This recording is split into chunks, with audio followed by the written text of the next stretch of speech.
Bienvenidos a UD Arroba, programa de la Universidad de Antioquia. Este es el curso de algoritmos y vamos a trabajar hoy el módulo 22. En el módulo anterior habíamos quedado en que íbamos a caracterizar los diferentes tipos de subprograma que hay. En general, los tipos de subprograma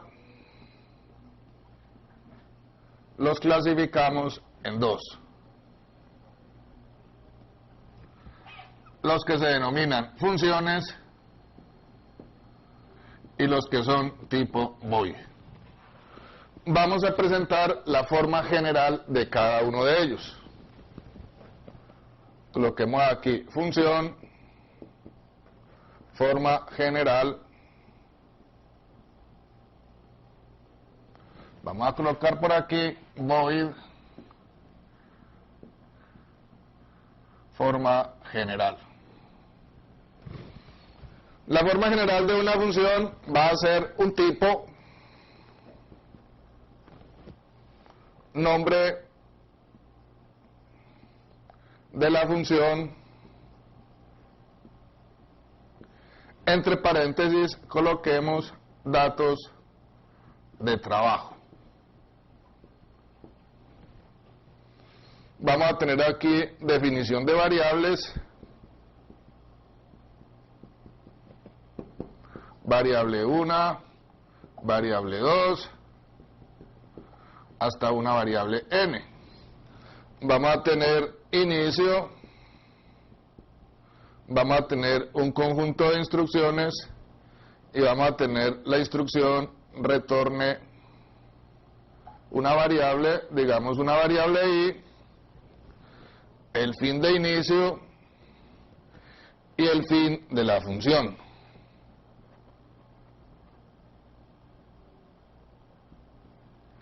Esa es la forma general para los subprogramas tipo función. Si tenemos tipo void, la forma general para un subprograma tipo void es la palabra clave void, el nombre del subprograma, entre paréntesis datos de trabajo,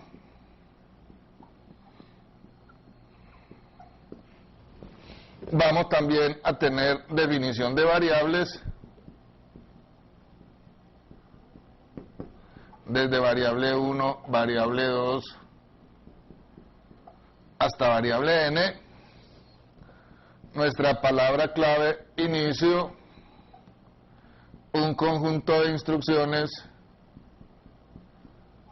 la palabra fin del inicio y fin del subprograma.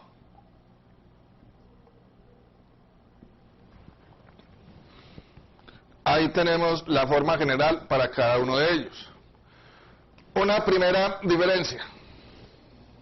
Acá, en las funciones, el nombre de la función se precede de un tipo. Y ese tipo, de acuerdo a lo que hemos visto, puede ser real, puede ser entero o puede ser alfanumérico. De acuerdo al dato que retorne la función, aquí se colocará real, entero o alfanumérico. En el ejemplo que hemos visto del factorial, el factorial retorna un dato entero y entonces nosotros codificamos entero, factorial y el nombre de los datos de trabajo. En los subprogramas no van a retornar ningún dato, simplemente ejecutar una tarea, o sea, función retorna un dato, void simplemente ejecuta una tarea.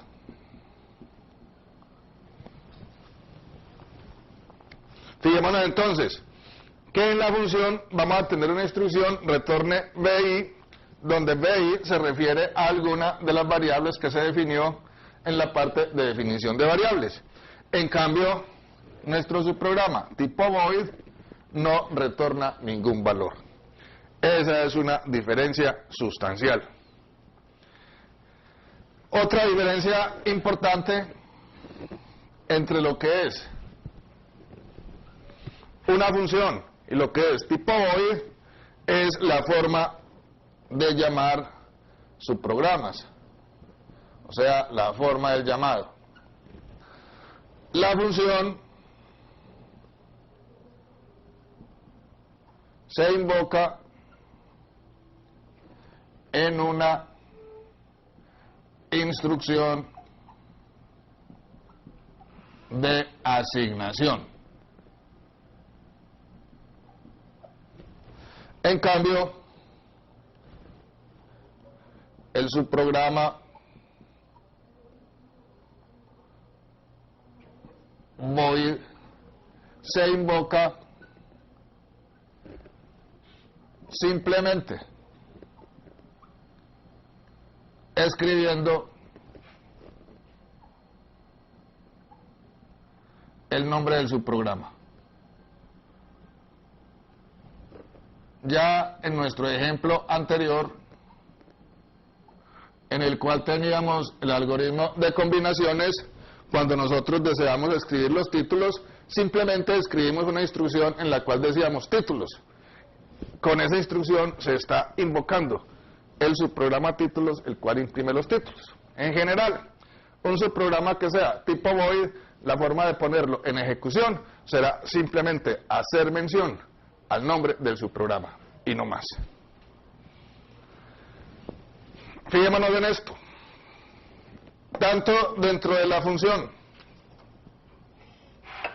como dentro del subprograma tipo void podemos definir variables. Estas variables que se definen dentro de un subprograma, eso se denominan variables locales.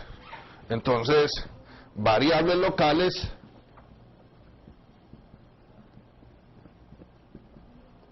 son las que se definen dentro de un subprograma.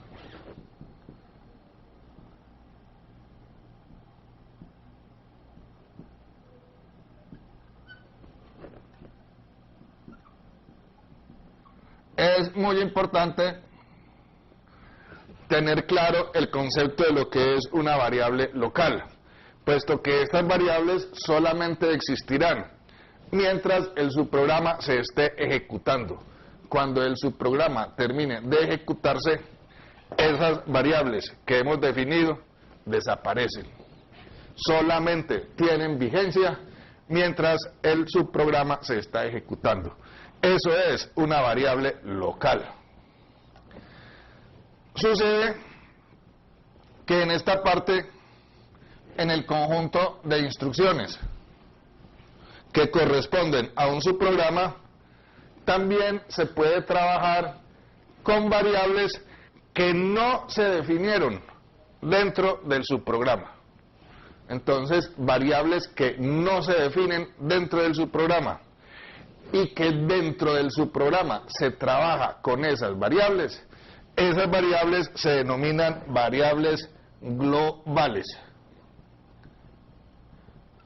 Entonces, una variable global es una variable que se trabaja dentro del subprograma, pero que fue definida externamente al subprograma. Hay que tener mucho cuidado con esas cosas. Digamos que trabajar con variables globales no es lo más recomendable. Obviamente habrá situaciones en las cuales será indispensable, digamos así, trabajar con variables globales. Pero en lo posible tendremos que hacer siempre evitar utilizar variables globales. La otra cosa bien importante, quizá la más importante, dentro de lo que son subprogramas, son los datos de trabajo. Cuando nosotros codificamos la función factorial, aquí definimos una M. es el dato con el cual va a trabajar la función. Es a ese dato que viene en la variable m, al cual habrá que calcularle el factorial. Cuando acá invocamos el subprograma títulos, le enviamos un mensaje, y ese mensaje es el que va a imprimir cuando ejecute una llamada a ese subprograma títulos. Entonces, los datos de trabajo, en general, se denominan parámetros. Son los parámetros del subprograma. Por lo general, óigase bien, por lo general, los parámetros son datos que entran al subprograma para que el subprograma trabaje con ellos. Por lo general.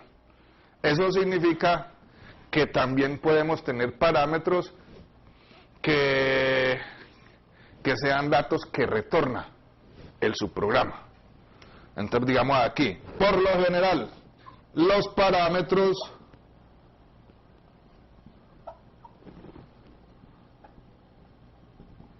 son datos de entrada.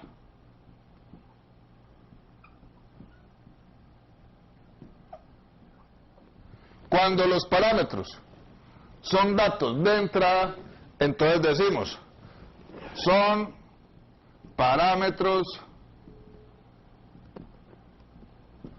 por valor.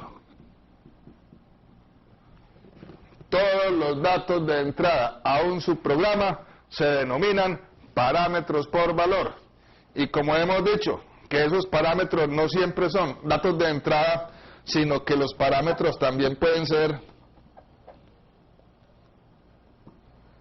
de entrada y salida,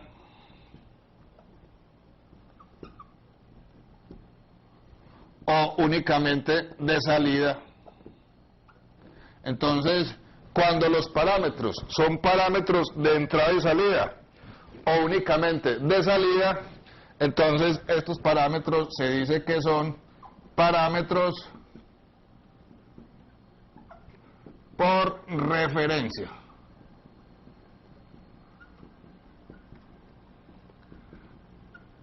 Y esto sí que es supremamente importante de entender.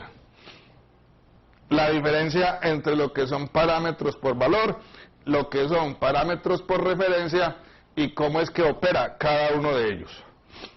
A continuación vamos a hacer un ejemplito en el cual pretenderemos mostrar la diferencia tan grande que hay entre un parámetro por valor y un parámetro por referencia. La diferencia en cuanto a la forma como él trabaja. Para nosotros, aquí digamos, como usuarios, es muy importante entender que los parámetros por valor son los datos de entrada al subprograma y que los parámetros por referencia son de entrada y salida o únicamente de salida. Vamos entonces a considerar un ejemplito en el cual vamos a mostrar la diferencia entre lo que son parámetros por valor y lo que son parámetros por referencia.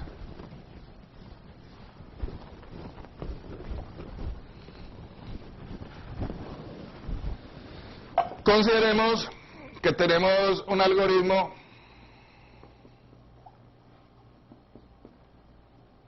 este algoritmo vamos a llamarlo P1. Este algoritmo P1 tiene una definición de variables. Esas variables vamos a llamarlas A, B y C. Y que A, B y C sean de tipo entero.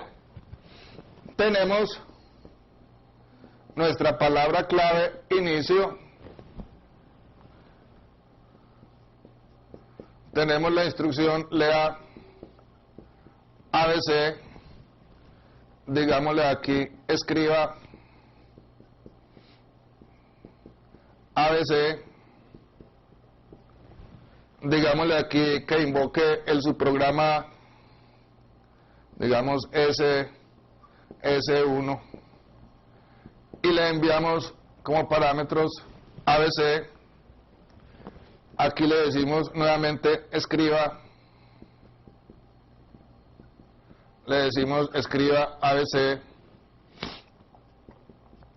y fin del inicio y fin del algoritmo P1.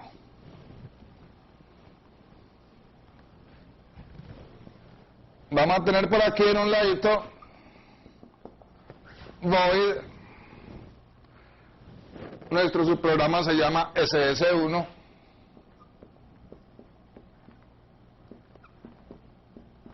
Y tiene tres parámetros X, Y y Z.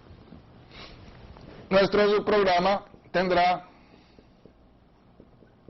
la palabra clave inicio. A X le asignamos X más 3.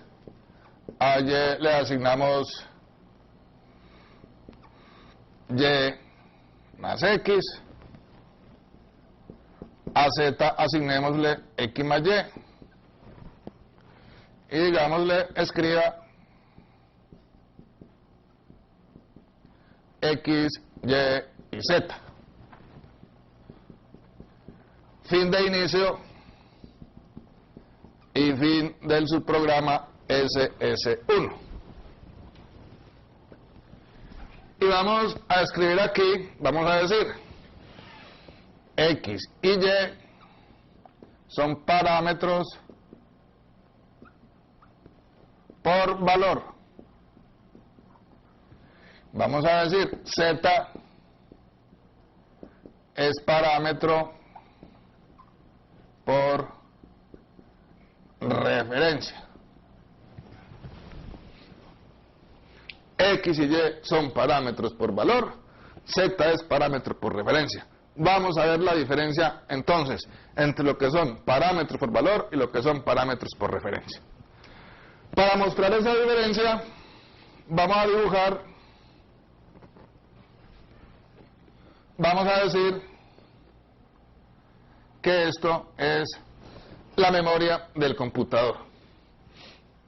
Y entonces, en la memoria del computador estará almacenado las variables con las cuales trabaja el programa principal, algoritmo P1, y estará almacenado también las posiciones de memoria con las cuales trabaja el subprograma SS1. Aquí vamos a tener entonces que esta sea el área de memoria que corresponde al algoritmo P1. El algoritmo P1 trabaja con una variable que llamamos A, otra variable que llamamos B y otra variable que llamamos C.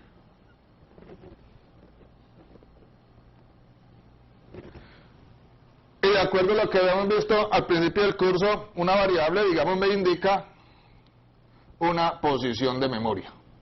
O sea, la variable A se almacena en la posición 5 de memoria, la variable B en la posición 6, la variable C en la posición 7. Y por acá tenemos otra área de memoria que corresponde al subprograma que hemos llamado SS1. El subprograma SS1 utiliza tres variables X, Y y Z. Obviamente X corresponde a una posición de memoria, digamos que sea la 32, Y es la posición 33 de memoria y Z es la posición 34 de memoria. Eso es lo que tenemos definido. Ejecutemos nuestro algoritmo P1. Inicio. Lea A, B y C. Entonces, cuando le decimos lea A, B y C, en la posición de memoria que él identifica como A, almacena el dato que leyó.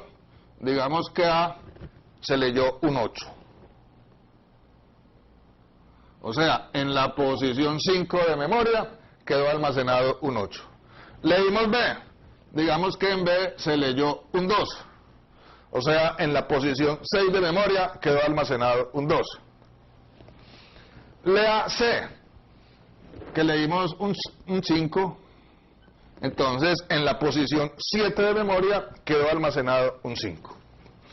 Hemos ejecutado la primera instrucción, lea A, B y C. La siguiente instrucción me dice, escriba A, B y C. Entonces vamos a escribir, el contenido de A es 8, el contenido de B es 2, el contenido de C es 5. Eso es lo que escribe cuando ejecutamos esta primera instrucción. Siguiente instrucción, estamos llamando el subprograma SS1 y le estamos enviando como datos A, B y C. ¿Qué significa esto? Al primer parámetro, a X, le enviamos A Y le enviamos B, a Z le enviamos C. Pero hay que tener cuidado en cuáles parámetros son por valor y cuáles parámetros son por referencia. X y Y son parámetros por valor. ¿Qué significa eso? Significa que a X vamos a enviar lo que está almacenado en la posición A. Estamos transmitiendo datos. El segundo parámetro Y es un parámetro por valor. Entonces, a Y le estamos enviando lo que está almacenado en B. Le estamos enviando un 2. Hay transmisión de datos, porque Y también es un parámetro por valor. Tercer parámetro, la Z es un parámetro por referencia. Cuando el parámetro es por referencia, entonces no se envía el contenido, sino que se envía la dirección de memoria donde está almacenada la C. La C está almacenada en la posición 7 de memoria, entonces vamos a enviar un 7. O sea, en Z queda almacenada la dirección de memoria donde está almacenado C, donde está almacenado el 5. Esa es la diferencia, esa es una diferencia supremamente grande.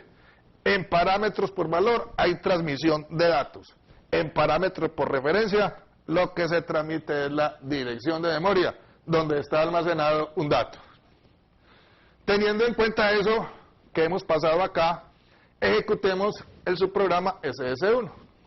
Primera instrucción, a X le asigna X más 3, en la posición de memoria X queda almacenado un 11.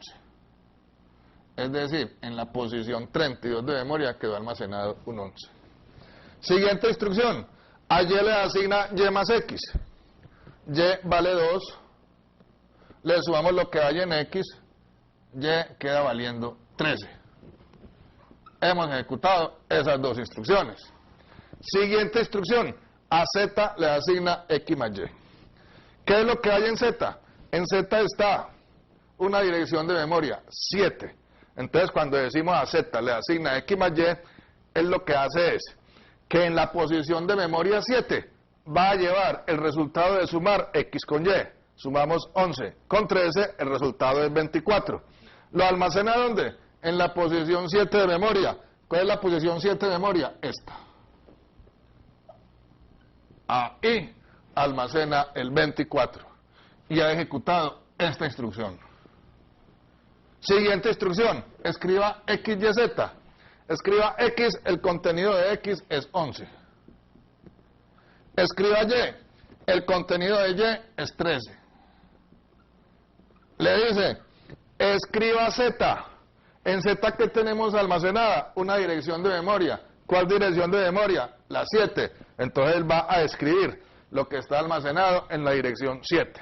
Escribe 24. Fin del subprograma. Terminamos de ejecutar el subprograma. Regresa al algoritmo P1 a continuar con la siguiente instrucción.